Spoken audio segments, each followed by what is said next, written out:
నమస్తే అండి. నేను మీ పూర్ణిమ. మన పూర్ణిమ ఫ్యామిలీకి స్వాగతం. ఈరోజు మీతో ఒక ముఖ్యమైన విషయం మాట్లాడాలని ఇలా డైరెక్ట్గా అయితే వచ్చాను. మనలో చాలామందికి ఎప్పుడో ఒకసారి ఇలా అనిపిస్తూనే ఉంటుంది. అసలు నా జీవితానికి ఉన్న విలువేంటి అని, నేను దేనికి పనికిరానా అని. ఎవరైనా మనల్ని తక్కువ చేసి మాట్లాడినప్పుడు చాలా బాధపడిపోతాం. ఆ ప్రశ్నకు జవాబిచ్చే ఒక చిన్న కథను ఈరోజు మీతో పంచుకోబోతున్నాను. ఈ కథ మీ ఆలోచన సమాధానాన్నే మార్చేస్తుంది. వీడియో ఎక్కడ స్కిప్ చేయకుండా చూడండి.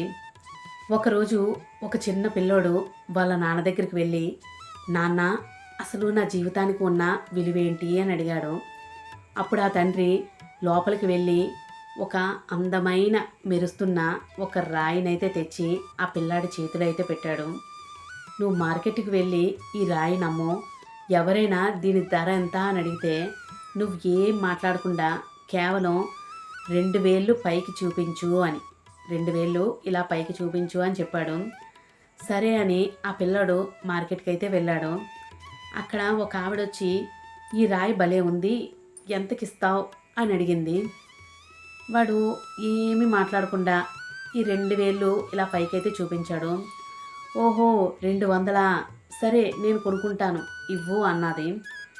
వాడు ఆశ్చర్యపోయి పరిగెత్తుకుంటూ వచ్చి వాళ్ళ నాన్నకు ఈ విషయం అయితే చెప్పాడు.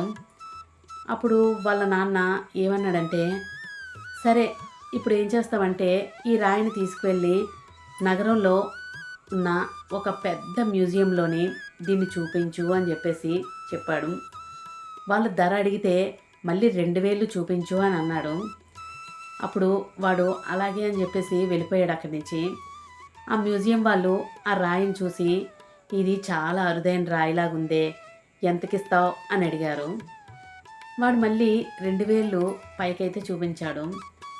ఓహో, 20,000, సరే మేము కొనుక్కుంటాం అని చెప్పేసి అన్నారు. అటు విని వాడు షాక్ అయితే అయిపోయాడు. పరిగెత్తుకుంటూ వాళ్ళ నాన్న దగ్గరికి అయితే వచ్చాడు.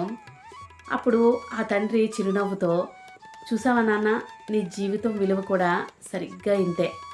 మార్కెట్లో ఆ రాయికి కేవలం 200 రూపాయల విలువ మాత్రమే ఇచ్చారు, కానీ మ్యూజియంలో 20,000 రూపాయల విలువ అయితే ఇచ్చారు.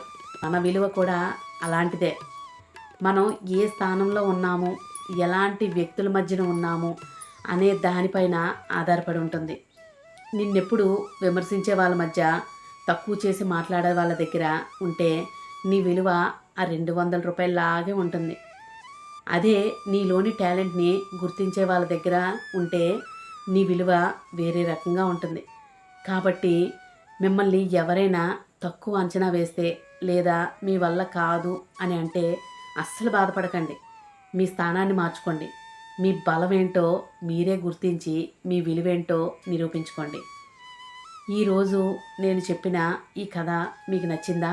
మాటలు మీలో కొద్దిగైనా ధైర్యాన్ని నింపాయని ఆశిస్తున్నాను. నచ్చితే తప్పకుండా ఒక లైక్ అయితే చేయండి. మీ అభిప్రాయాన్ని కామెంట్ చేయండి. ఇలాంటి మరెన్నో వీడియోస్ కోసం పూర్ణిమ ఫ్యామిలీ ఛానల్ని సబ్స్క్రైబ్ చేసుకోండి. Thank you.